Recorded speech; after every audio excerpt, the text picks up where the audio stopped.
Entrevista realizada para o projeto de História Oral, Galeria dos Secretários e Secretárias da Secretaria de Educação, com a professora Maria Célia Raniquel Portela, no dia 14/8/2014, no Centro de Memória da Educação, situado na Rua Jaú, 11.058, pela historiadora e pesquisadora Mônica Solange Rodrigues e Silva, contando com a presença da assistente técnica Maria da Glória Tavares Santana e da equipe de audiovisual da Assessoria Técnica da Secretaria de Educação. Bom dia, professora Célia. Bom dia. A senhora aceita ceder gratuitamente os direitos de conteúdo e imagem desta entrevista para fins de pesquisas culturais e educacionais? Sim, com certeza. Poderíamos iniciar com a senhora falando o seu nome? Maria Célia Raniquel Portela. Onde e quando nasceu?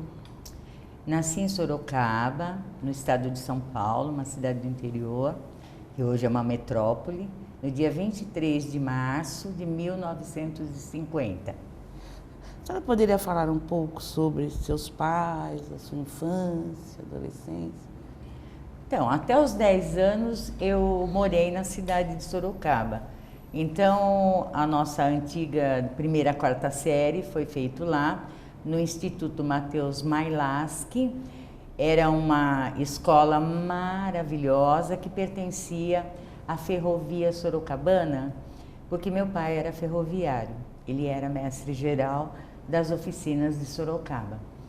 Então, abaixo do engenheiro era meu pai, e o engenheiro também não fazia nada sem a presença do meu pai. Então, daí a importância dele.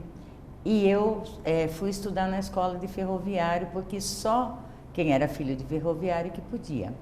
Então ela era assim majestosa, eu me lembro assim, na minha memória ela ficou, porque ela era estilo inglesa, né? Então com aquelas colunas maravilhosas, um roseirão na porta, e a gente entrava ao lado da linha do trem, assim um corredor imenso, aí quando virava se desprendia aquela visão linda da escola, né? Parecia um palácio, com as colunas imensas e o roseiral todo na frente e o jardineiro sempre lá cuidando do jardim. Então, a primeira e a quarta série foi feito lá, depois o meu pai se aposentou e o sonho de todo aposentado é morar no litoral. Nessa época eu tinha 10 anos e meus irmãos bem maiores já, né, que a diferença com os meus irmãos é bastante grande, e nós acabamos vindo para cá, eu, meu pai e minha mãe. Santos. E a minha irmã, sendo que meus irmãos já eram casados, né? Para Santos? Para São Vicente. Fomos morar num sobrado que, para não ficar distante do trem, meu pai foi morar ao lado da linha do trem, porque continuava ferroviário. E ali ficamos por um bom tempo. Aí mudamos para Santos. Nessa época que nós mudamos para cá, eu fiz, naquela época tinha um vestibulinho, e eu já tinha feito um estudo lá em Sorocaba que se chamava admissão. Então, eu fiz o exame de admissão no Martim Afonso e passei, lógico, e acabei estudando lá. E me formei, inclusive, no antigo magistério, né, que no meu tempo se chamava normal. Então, eu era normalista no Martim Afonso. O Martim Afonso, na época, ele era muito disputado. Era muito ícone, difícil. né? Era um ícone onde só estudavam as pessoas que se destacavam até na parte cultural, porque só tem o Canadá e o Martim Afonso. Então, se você morasse em Santos, ia estudar no Canadá. Se você morasse em São Vicente, no Martim Afonso. E aqui na Praia Grande era o Reinaldo Contes Busch. Mas eu não me lembro se aqui tinha o antigo normal. Não me lembro, não. Eu acho que não, porque muitas moradoras daqui iam estudar em São Vicente e no Martim Afonso. A senhora estudou, então, no Colégio Martim Afonso, o antigo ginásio? O ginásio, e me formei no normal lá, no Martim Afonso. Depois eu fui fazer a faculdade de História, né? Na antiga FAF, Faculdade de Filosofia de Santos.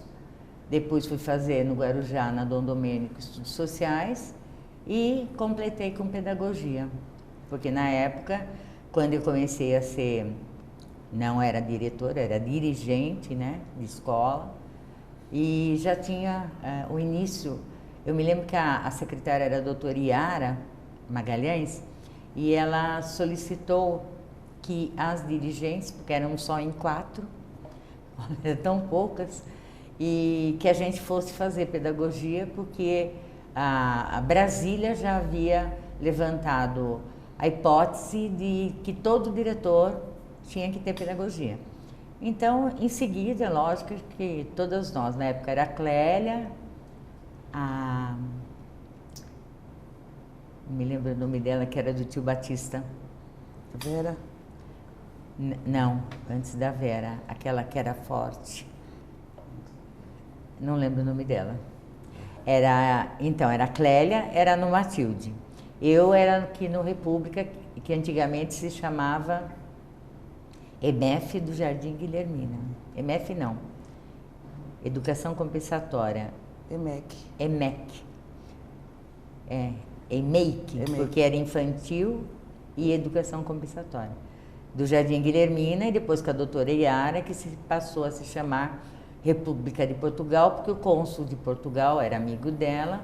Inclusive ganhamos uma biblioteca na época, né, que o cônsul cedeu para a gente. Na época eu já era diretora da escola. Fizemos um almoço para receber o cônsul e ele fez a doação, e aí transformou também o nome da escola, que a Câmara votou e foi aprovado, e mudamos de Guilhermina para República de Portugal. Então isso aconteceu no dia 10 de junho, que era o dia de Portugal, né?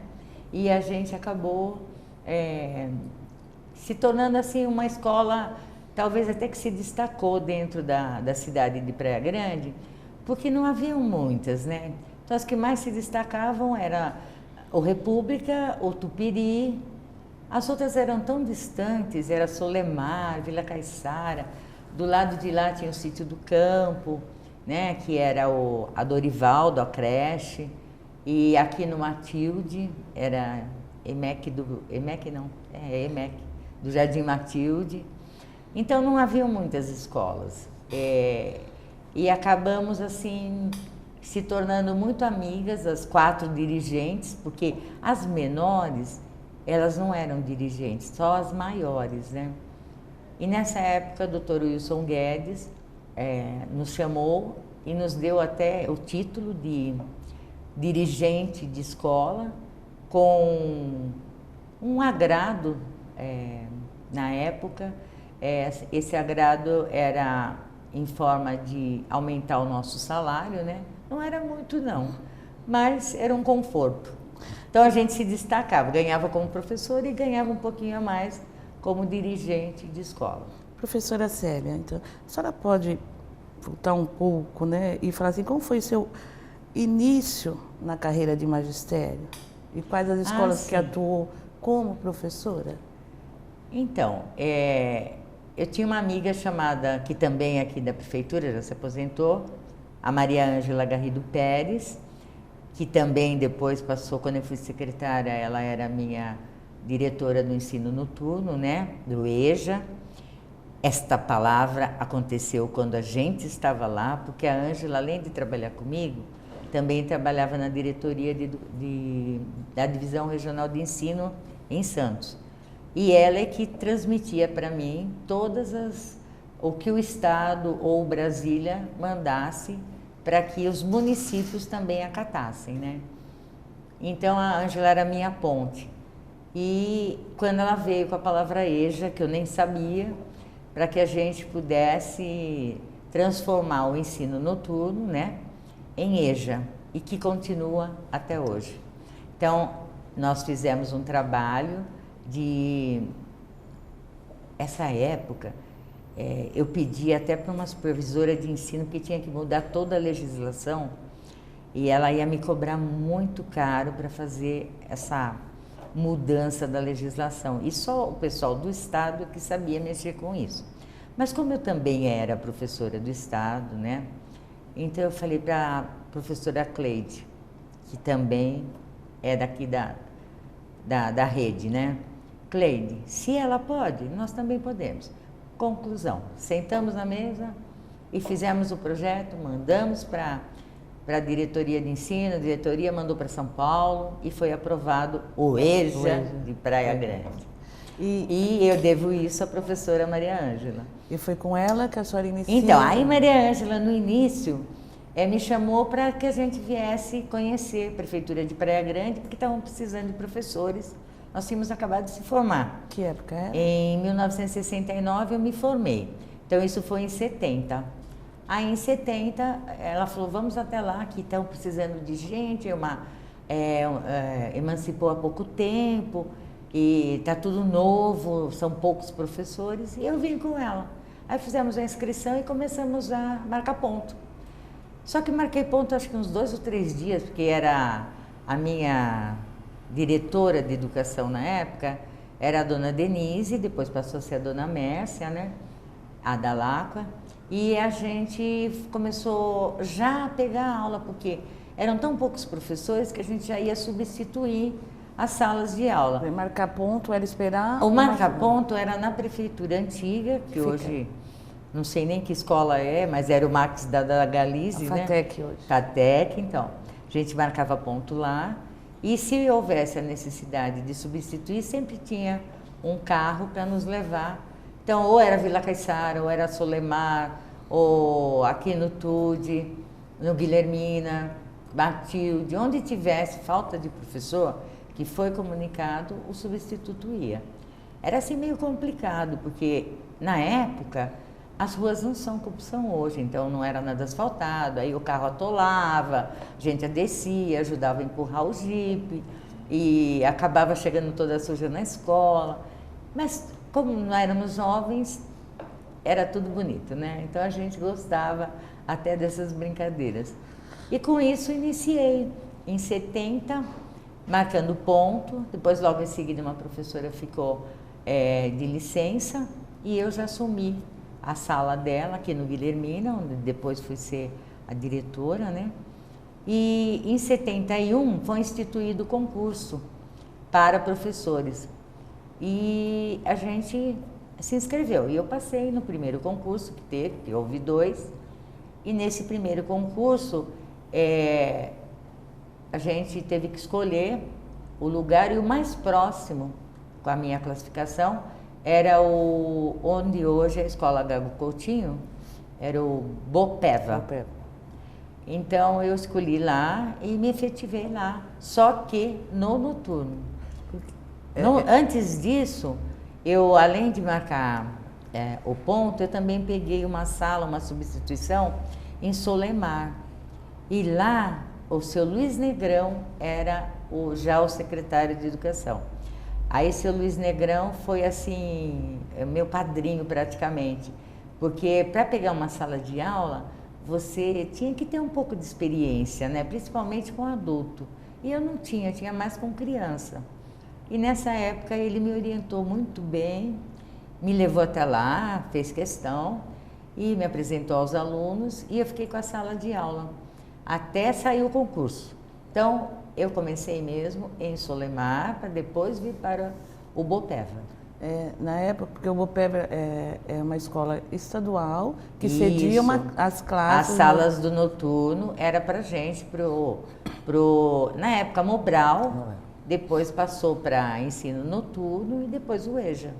Certo. Como a senhora via a cidade naquela época? Quais eram as principais dificuldades de uma professora em início de carreira vir para uma cidade que estava Era meio complicado porque eu não morava aqui, né? Como eu estudava para Santos, então eu decidi ficar no meio do caminho. Então eu ainda morava com a minha mãe e minha mãe morava ali no bairro do Beira-Mar, em São Vicente. Então era meio complicado porque eu tinha que pegar uma condução até o centro. Do centro eu pegava o Breda para poder vir para Praia Grande, porque só tinha Breda ou o 9 de julho. O 9 de julho era muito caro porque ele ia para o Vale da Ribeira, então a gente pegava o Breda, porque o professor já não tinha muito dinheiro naquela época. Então a gente pegava o Breda ou vinha de carona.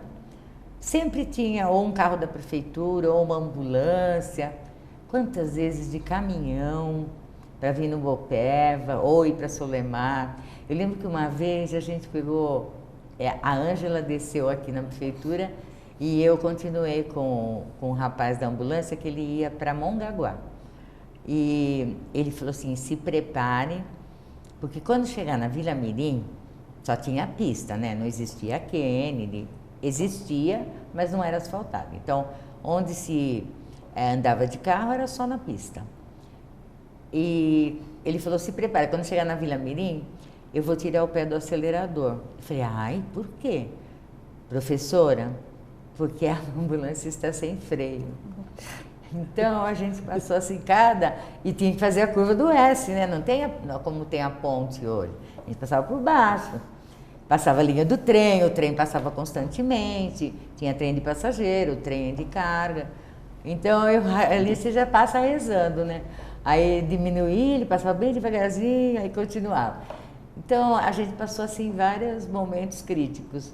Mas tudo... Meus alunos de Solemar eram maravilhosos, me acompanhavam até o ponto do ônibus. A gente saía às 11 horas da noite, já era tarde. De manhã tinha que levantar cedo para ir para a faculdade. Então, foi assim, bem corrido, mas, sabe, sempre com o pensamento positivo. Praia Grande estava iniciando na parte educacional, todo mundo querendo ajudar em tudo que se era proposto, tanto na parte de festas, de eventos. Então, a gente participava de tudo. Eram formaturas, se o prefeito da época propusesse alguma coisa, algum concurso para os alunos, então todos nós participávamos. Não tem essa de não vou participar porque isso, porque aquilo, porque é longe. Não, a gente participava de tudo, não tinha empecilho. Apesar da gente não ter as comunidades de hoje, né, de carro na porta, ou uma escola próxima de casa. Eu vinha de outra cidade, então a gente foi levando com muita garra. Porque só com garra mesmo, atolei muito carro ali no Bopeva. Meus alunos já sabiam. Quando estava chovendo, não vamos embora não, porque a professora hoje atola. Aí eles já ficavam esperando eu sair, para atravessar a Kennedy, da Kennedy chegar na pista, para poder vir embora, né? Isso nessa época eu já tinha carro, tinha um Fusquinha. A senhora pode falar alguma coisa? A senhora se lembra como eram as escolas fisicamente? Não, isso daí, o prédio, por exemplo, que eu trabalhava, o Gago Coutinho, que hoje é Gago Coutinho, era o Jardim Bopeva, né? Ali era estadual. A maioria das escolas eram casas alugadas, tá? E quando não eram casas alugadas, que era o ensino noturno, era justamente o convênio que tínhamos com o Estado, que a gente sempre se deu bem, para que cedesse no noturno as salas de aula para alfabetização de adultos, né? Ou hoje EJA. Então, ou eram prédios estaduais, casas alugadas, eram pouquíssimas escolas construídas pelo município. Então, você se contava nos dedos, porque tinha aqui o Boqueirãozinho, que hoje é o Pacheco Nobre, né? Foi feito pela prefeitura. Vila Mirim foi feito pela prefeitura. Deixa eu lembrar de outro. Que depois cedeu, o Tupi. Depois a própria prefeitura cedeu para o Estado o prédio, né? Então, o Jardim Matilde também era da prefeitura. Então, eram poucas. Mas, como nós, na época, não tínhamos alunos de ensino fundamental, então a gente trabalhava com a pré-escola, né? Até o ensino compensatório, que seria hoje o primeiro ano do ensino fundamental. Mas, então, como era só durante o dia, se alugavam casas com espaços físicos que desse para atender a demanda daquele lugar, porque era o início, a gente tinha acabado de se emancipar, né? Então, se Praia Grande pertencia a São Vicente, então foi aos poucos que se foi galgando tudo que a gente tem, inclusive hoje, né? A demanda era outra. A demanda era outra, então a clientela escolar era pouquíssima, a gente não tinha assim muitos alunos como tem hoje. A rede estadual abrangia praticamente o município todo, porque eles é que ficavam fundamental, e algumas escolas também tinham a pré-escola, viu, do estado. Se não me engano, o TOSC tinha, e nós abrangimos o restante dos bairros. Então, cada bairro que necessitasse de uma pré-escola, o prefeito da época tentava negociar o aluguel de uma casa, quando não dava para construir, porque não existiam essas verbas educacionais na época. Se fazia assim na garra mesmo, com o dinheiro do IPTU, sei lá, a gente também nem procurava saber. Mas não existia esse boom que existe hoje de verbas, que a gente escuta falar, verba que vem do MEC, verba para isso, não sei quantos % para a educação.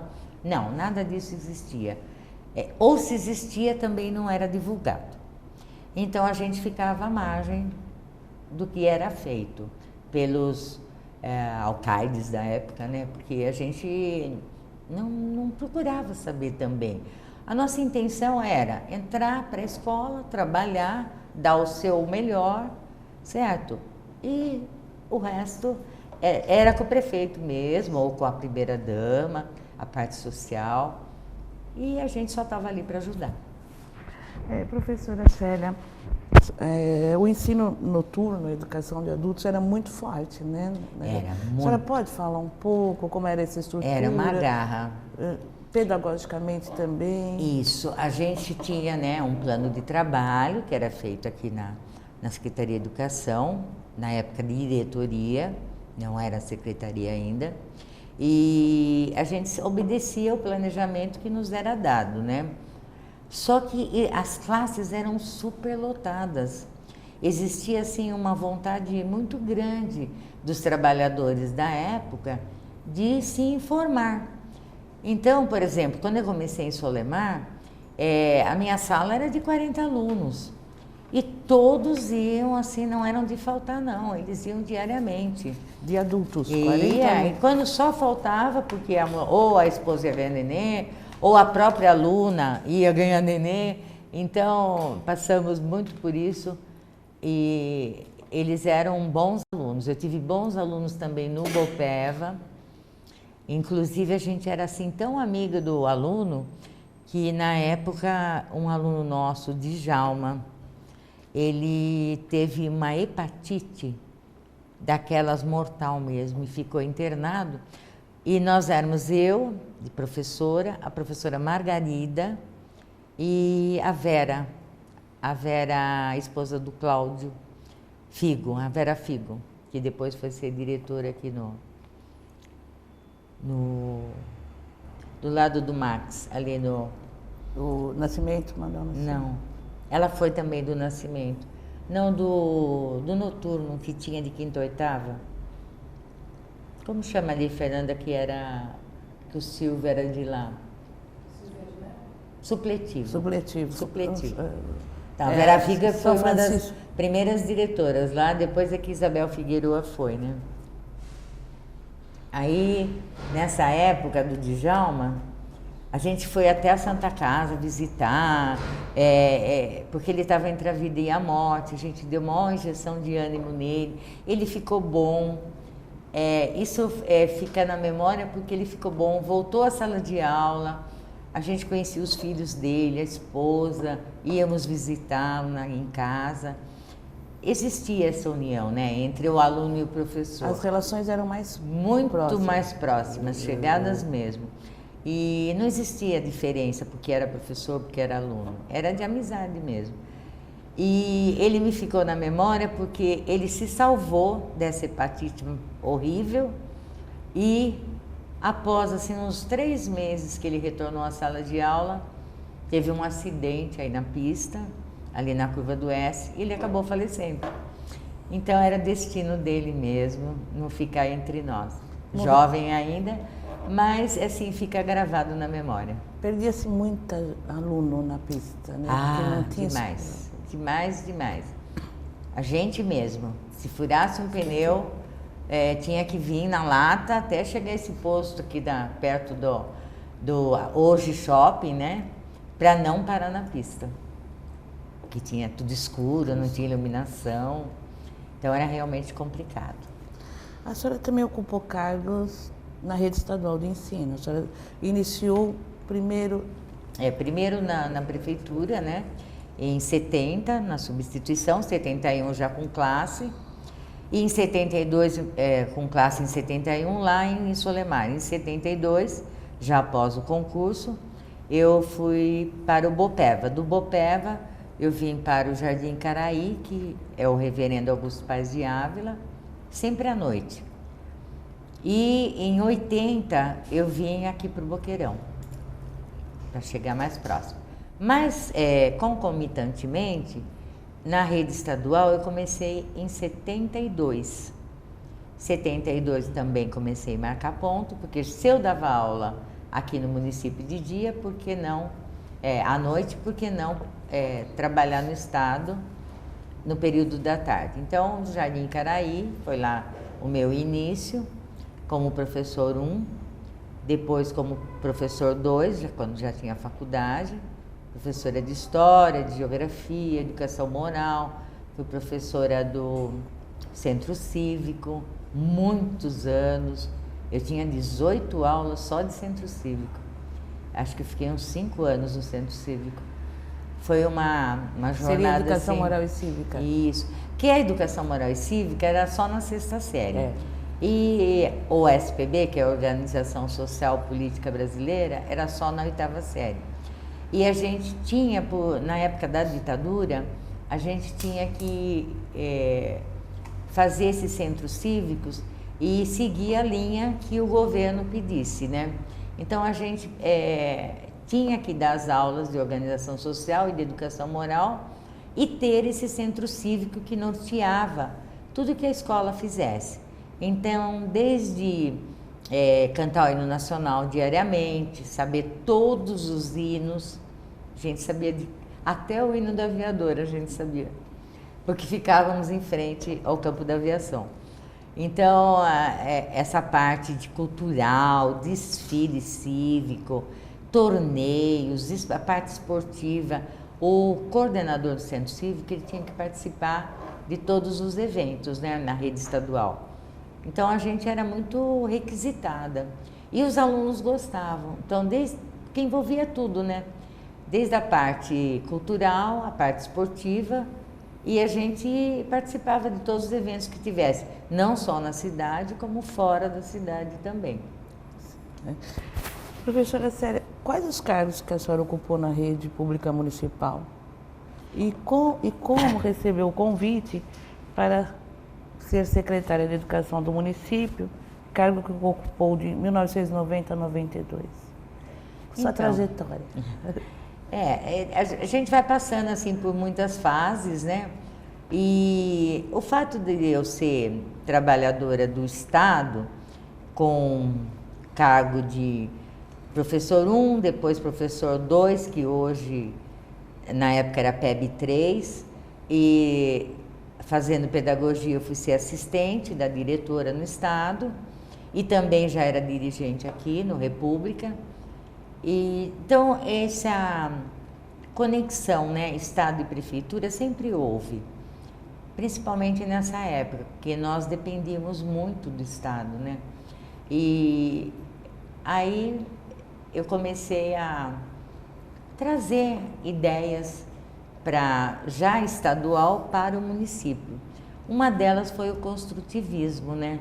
Que a gente brigou muito na época, principalmente com o atual prefeito, que era o secretário de Educação na época, porque a gente queria trazer novas ideias e não ficar naquele antigo, sabe, o A, E, I, O, U, Babé, Bibobu. A gente queria transformar os alunos em valores, em tudo que pudesse proporcionar uma maior sociabilidade, tudo que ele pudesse aprender até com mais facilidade, porque o ensino tradicional às vezes deixava a desejar, apesar de ser firme, mas ele deixava a desejar. Então a gente queria também divulgar um pouco do trabalho que estava sendo feito em outros países. E daí trazer a Emília Ferreiro para a nossa rede. Houve um pouco de resistência, lógico, né? Mas o República de Portugal saiu na ponta e a gente conseguiu colocar muitas ideias da época da Emília Ferreiro dentro na nossa escola. A maioria assim, dos diretores não queria assim, mudar, mas a gente transformou e acabou se sobressaindo, né? E com isso a gente começou a ter mais conhecimento com os políticos da época e na época o presidente da Câmara de Praia Grande era o senhor Walter Salerno, e foi ele que me indicou como secretária de Educação, porque o Mourão, ou seja, o Alberto, como eu chamo, o Alberto ele tinha saído, né, da Secretaria de Educação e entrou um engenheiro, que era o Dr. Marcelo Chiarelli. Quando o Alberto saiu, eu voltei para a minha escola, que era o República de Portugal, e entrei de licença-prêmio logo em seguida, porque foi no meio do ano, e eu queria ficar até o final do ano. Não tinha como, porque como muda a secretária, a gente era tão amigos, né, eu e Mourão. Aí eu falei, então eu vou ficar de licença-prêmio, e coloquei, na época, uma substituta lá na minha escola. Só que o Dr. Marcelo foi na minha casa, me buscou e falou que eu tinha que vir ajudá-lo, porque ele era engenheiro, ele era arquiteto e ele não entendia nada de educação e eu era a pessoa ideal para ficar ao seu lado. Então, eu não tive a minha licença-prêmio, certo? Acho que eu fiquei uns 15 dias só em casa. Então, ele tinha um amigo chamado Senhor Clemente, que a gente se deu bem, né?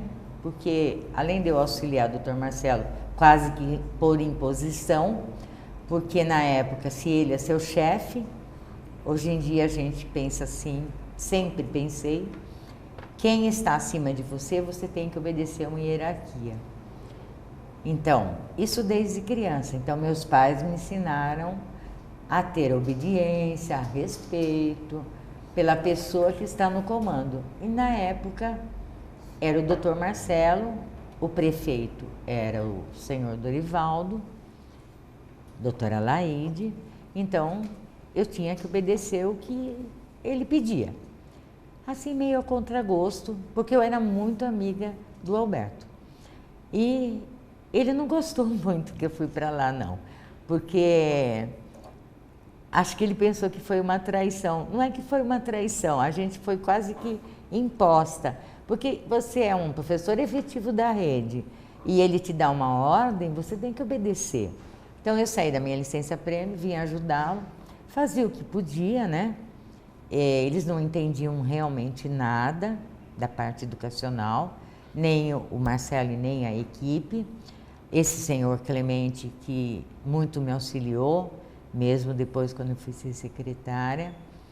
Então ele ficava sempre comigo e eu passava tudo que eu podia ajudar para o seu Clemente passava para o Dr. Marcelo. Só que eu já tinha muita amizade com a Divisão Regional de Ensino. E nessa época, tudo que se relacionava, quando eu peguei a época do Alberto e do Marcelo, eu já tinha visto que nenhuma escola da Praia Grande estava autorizado o seu funcionamento. Então eu saio da direção do República, venho trabalhar na Secretaria de Educação, onde já tinha passado antigas colegas e ninguém havia feito nada. Então a gente estava trabalhando errado e sem autorização. Até ilegal. Ilegal. Eu não queria falar essa palavra, mas era ilegal. E com essa amizade que eu tinha com a Divisão Regional de Ensino, com a dona Maria Luísa, que na época era diretora, a Ângela trabalhava lá, A prima do Quércia, que na época era o governador do estado, a gente tinha muita amizade com a Regina. Então, o que aconteceu? Eu fui até elas, passei o problema e elas me deram todo o caminho que tinha que ser feito. E que foi muito árduo, muito mesmo, porque não existia uma estrutura como existe hoje. A diretora com a sua assistente, com a sua secretária, não. Era apenas a dirigente ou uma professora afastada da sala de aula para tomar uma professora responsável pela escola, né? E não existia essa estrutura educacional.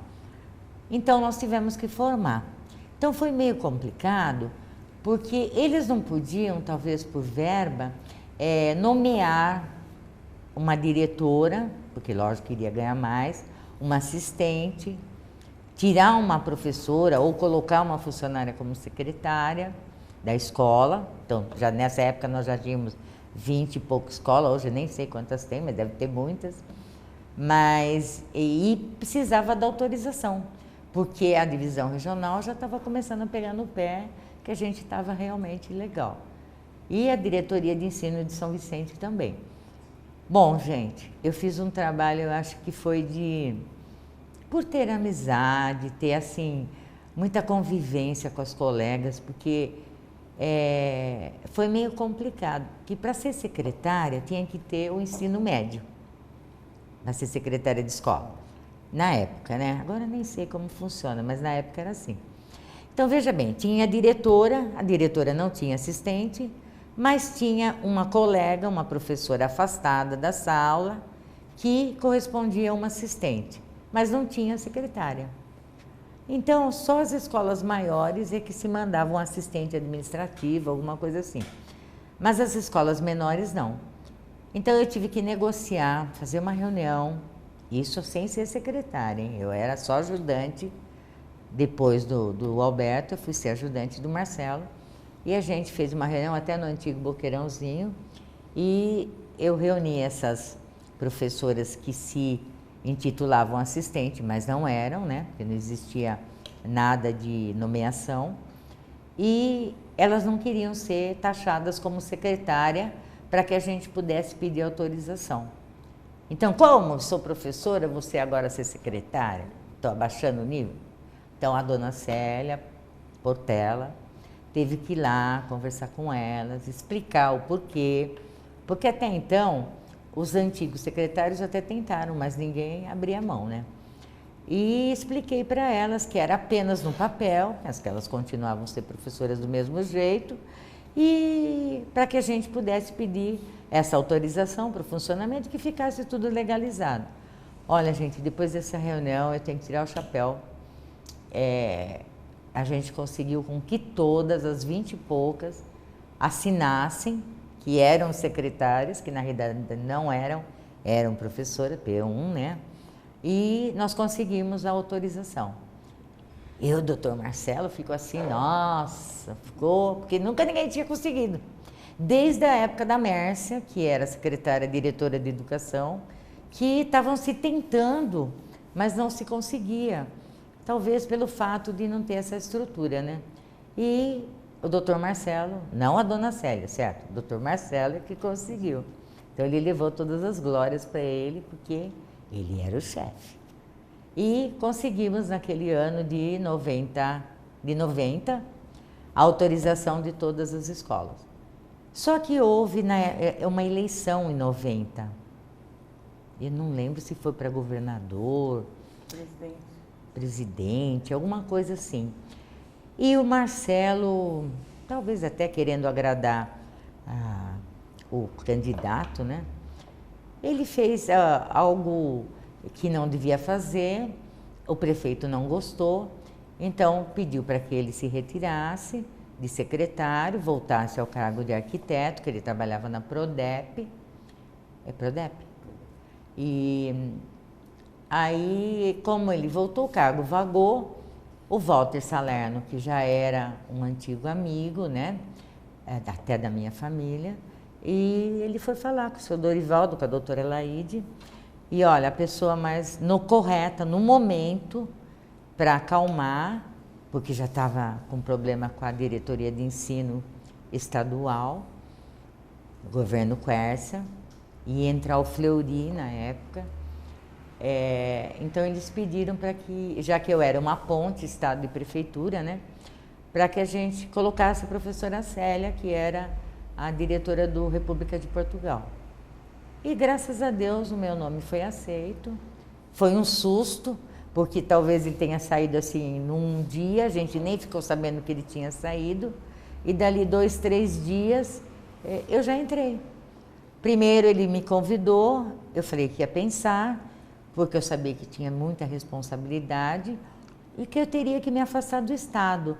E eu não queria perder o meu tempo estadual para me afastar do Estado para ficar somente com a prefeitura. Porque se você vai para um lugar, você tem que se dedicar integralmente. E se você tem 2 empregos, que era o meu caso, Estado e prefeitura, teria que me afastar de um.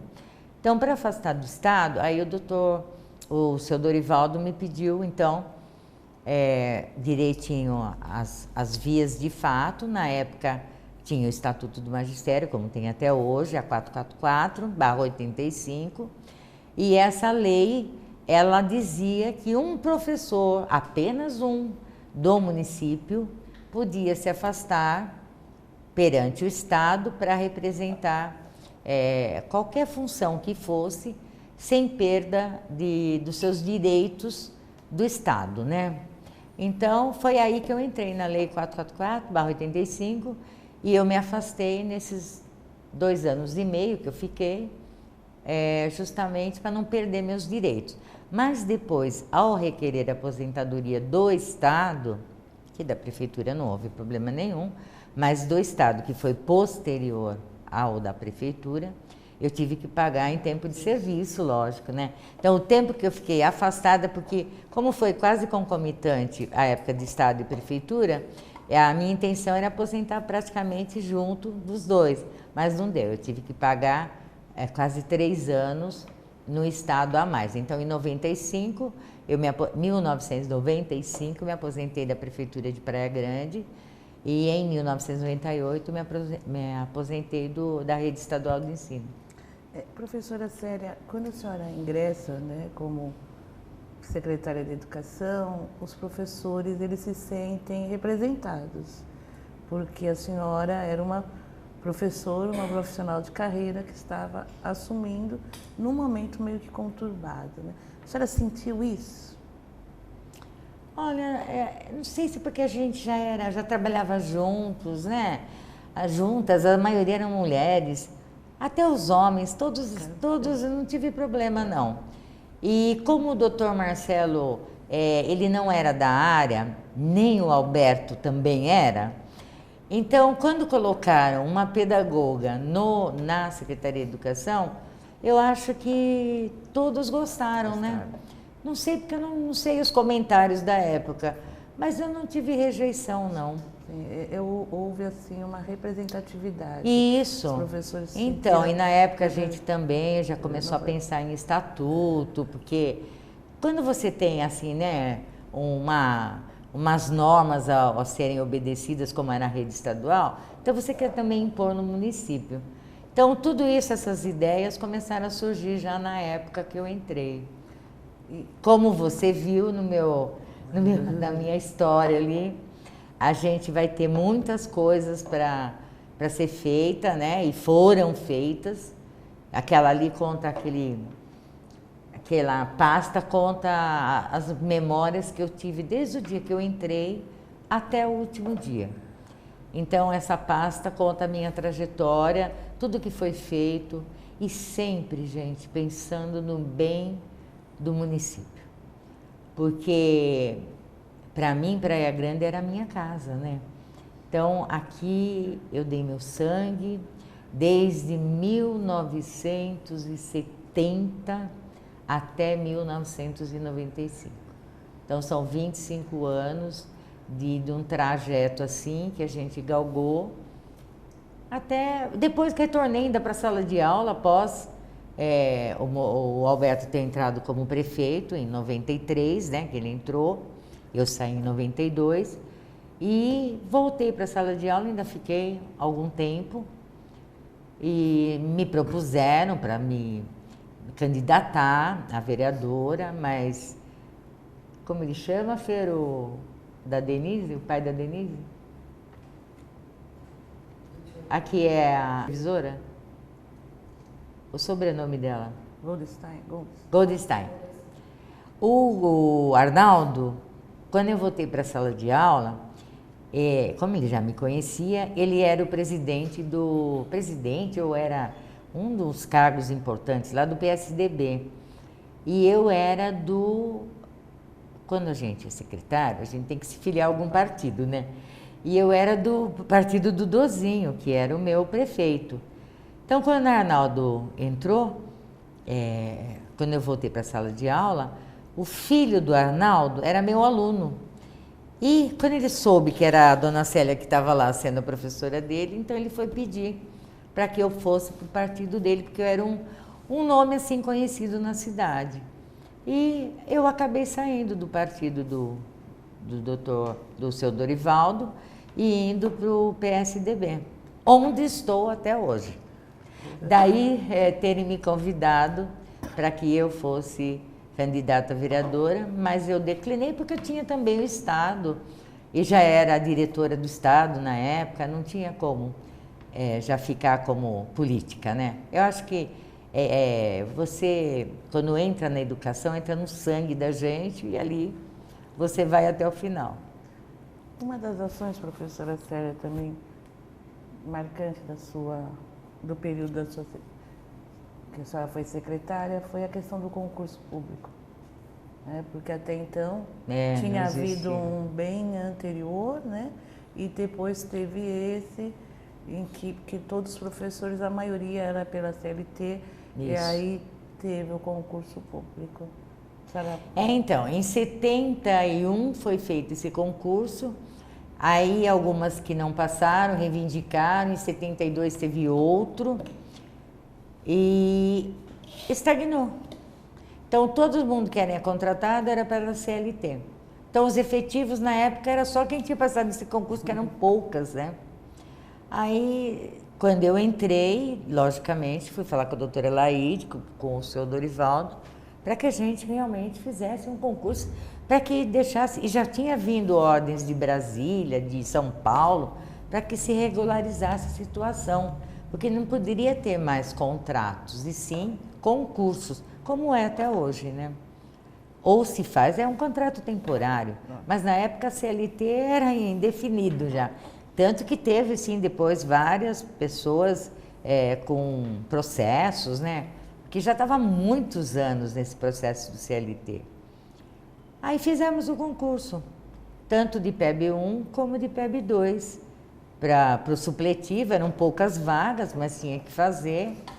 E, na época, realmente foi assim um ícone, porque acho que foi assim... Praia Grande nunca tinha tido concurso, então todo mundo se inscreveu. Quem era seletista tinha que se inscrever e fazer o concurso para poder ser estatutário, né? E com isso foi um ícone assim na época. A gente procurou fazer um concurso que contentasse a todos, não tão difícil, para que a gente pudesse também pegar as pessoas que já trabalhavam na rede para continuar, dar continuidade, mas a partir daquele momento já como estatutário e efetivo da rede, né? Foi em 91 ou 92? 91. 91. A senhora gostaria de falar um pouco da sua atuação à frente da secretaria? Quais para a senhora os principais desafios? As conquistas? Olha, foi assim, uma trajetória assim que quando a gente vê já passou, né? Porque foi tanta coisa, tanto tumulto assim no dia a dia que a gente procurava atender a todos os desafios e conseguimos. Eu acho que dentro do proposto, os projetos que a gente tentou fazer. Eu tive que tirar algumas colegas da sala de aula, como é o caso da atual secretária Cláudia Meirelles. Ela era minha professora no República de Portugal, eu tive que afastá-la junto à Secretaria de Educação para que ela pudesse colaborar comigo, porque ela também já se destacava com projetos. E com isso, ela me ajudou bastante, muito mesmo, na parte ecológica, a parte de ambiental, depois tudo que se precisava fazer de projetos, a Claudinha sempre estava lá colaborando, ela, a Cleide, todo o pessoal, meus auxiliares da época, né? A minha secretária Líria, então, se desdobrava. E outra, eu também procurava... Eu sempre fui uma pessoa que eu falo assim, se eu não podia ajudar, eu também não ia atrapalhar. Então, eu procurei ajudar todas as pessoas que estavam ao meu redor. E uma coisa que eu tenho, assim, Mônica, na memória, é que a porta da minha sala eu exigia que estivesse sempre aberta. Só se fechava a porta da sala se houvesse necessidade de uma intimidade maior com a pessoa que eu estava atendendo. Mas fora isso, todo mundo era bem recebido. E eu tive assim várias ex-funcionárias, né, que às vezes até me surpreendiam, que iam levar as coisas para eu comer, ou para agradar, ou para se confessar, porque muitas vezes ali era um confessionário, né? Eu lembro de uma ex-merendeira minha, que ela foi merendeira aqui no República, a gente tinha muita amizade. E quando eu fui para lá, me afastei de todos, né?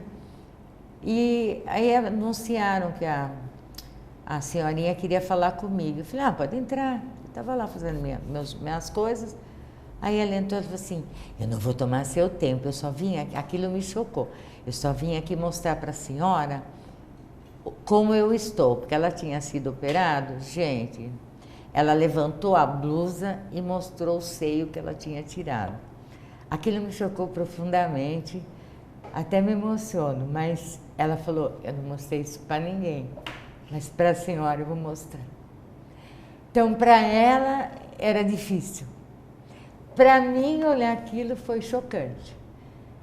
Mas Deus ilumina, né? E aí veio as palavras, porque ela tinha perdido uma parte dela, né? Então, nem para o marido ela queria mostrar, e para mim ela foi mostrar. Então, aquilo ficou gravado. Dona Domingas já faleceu, Dona Amália, são pessoas assim que na época eram serventes, pessoas humildes, mas que sempre iam lá me visitar, me dar um afago, e se eu estava meio chateada por alguma coisa, estavam sempre lá para me dar um apoio. Desculpa pela emoção. O que a senhora faz atualmente?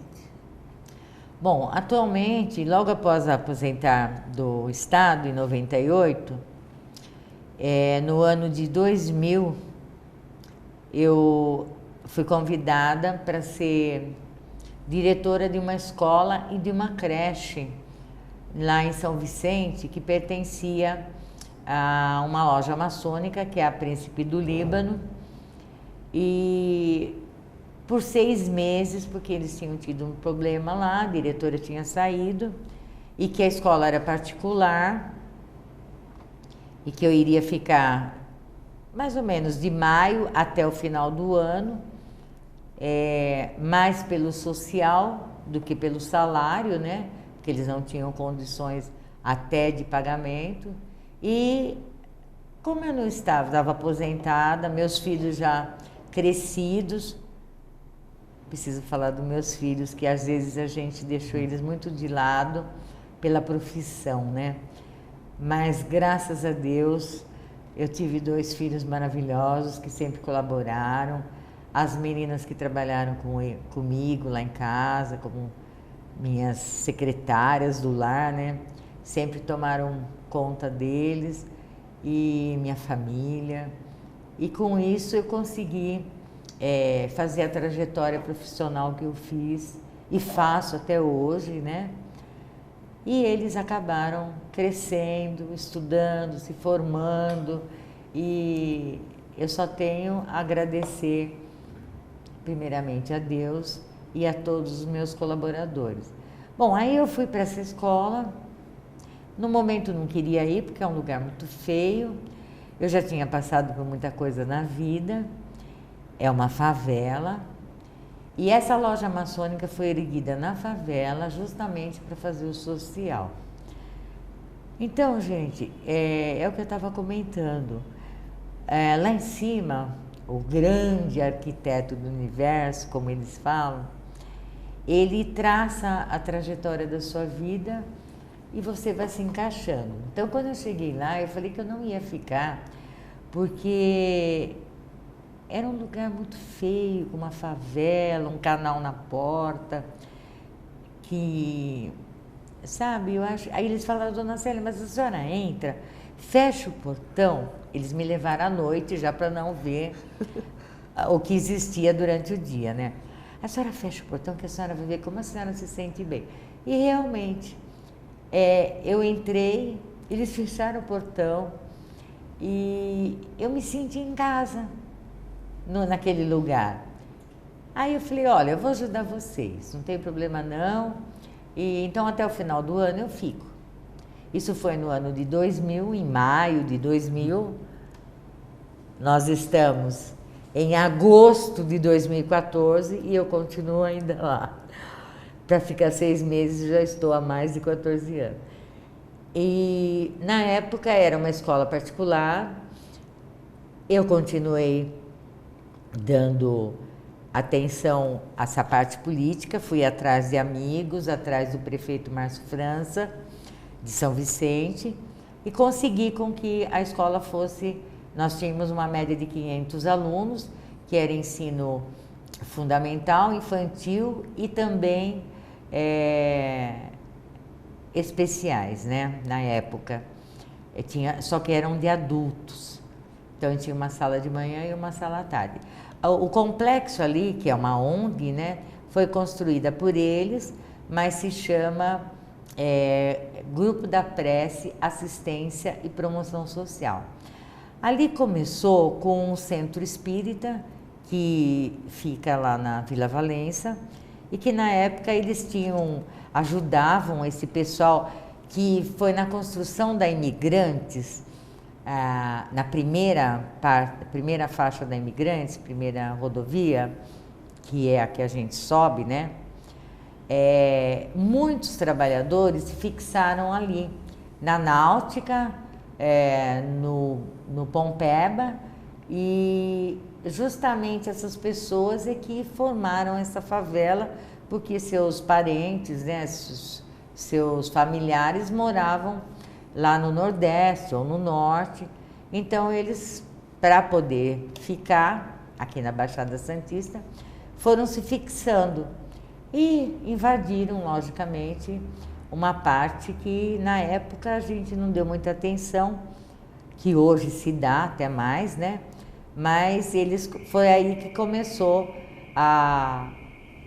essa assistência social para poder ajudar esses trabalhadores. E o pessoal do Grupo da Prece ia até lá para dar aquele famoso sopão, ajudar a olhar as crianças para as mães irem trabalhar. Então a loja maçônica entrou nessa linha, né, de pensamento e construiu a loja maçônica. Primeiro construiu a escola, depois construiu a loja e depois, junto com a escola, construiu a creche. Hoje é uma escola e a creche também já é municipalizada. Ou seja, não é que é municipalizada, ela tem convênio com a Prefeitura de São Vicente, tá? Mas a ONG continua e nossos mantenedores são os maçons da loja maçônica Príncipe do Líbano. Professora Célia, a senhora gostaria de complementar, falar alguma coisa que não foi perguntado? E o que gostaria de deixar registrado nesse depoimento para os educadores do município? Olha, para acrescentar, gostaria de lembrar que nessa trajetória que eu comecei no Estado e Prefeitura, porque a minha vida se desenvolveu profissionalmente aqui em Praia Grande, tanto no Estado como na Prefeitura.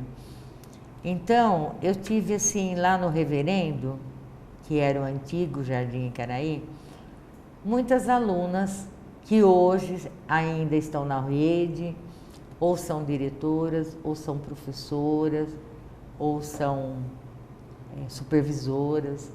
Então a gente fica assim, eu fico satisfeita e me sinto gratificada pelo fato de ter formado bons cidadãos, boas cidadãs que hoje continuam ajudando o município, né? E também no decorrer dessa trajetória tive muitas amigas, muitas mesmo, muitas colegas de trabalho que sempre colaboraram. Eu também sempre ajudei muito no que podia, é o que eu já falei, ajudar eu ajudei, atrapalhar nunca. E uma delas foi a professora Maria Clotilde Comitri Rigo, que infelizmente nos abandonou, a Isabel Figueroa, e que a Maria Nilza Romão, que foi minha aluna, que a gente pode citar, entre outros, desculpa se esqueci de alguém, que hoje levam até o nome de escola, né? Porque colaboraram muito, muito mesmo. Com o nosso município. Praia Grande pode se orgulhar de ter tido e ainda com certeza terá muitos colaboradores, porque a cidade é muito bonita, essa cidade é maravilhosa e ela cativa e deixa assim bons. A gente tem que levar só bons exemplos daqui, boas recordações. E eu espero que o pessoal que está aí hoje na rede, a minha filhada, Cláudia Meirelles, dê uma continuidade. Ela acompanhou o meu trabalho como secretária, como professora, e ela sabe de todas as dificuldades que a gente passou, conseguiu superar, para hoje poder, com a graça de Deus, estar aqui contando para vocês tudo isso e que o nosso futuro dessas crianças que aí estão hoje seja ainda melhor, né? A gente fez o alicerce e elas darão continuidade à construção dessa cidade maravilhosa. Muito obrigada, professora Célia. Obrigada obrigada a essa equipe e que vocês deem a continuidade então a esse trabalho que nós iniciamos e que com certeza o futuro de vocês será gratificante, assim como o meu já está sendo. Muito obrigada. Obrigada a eu.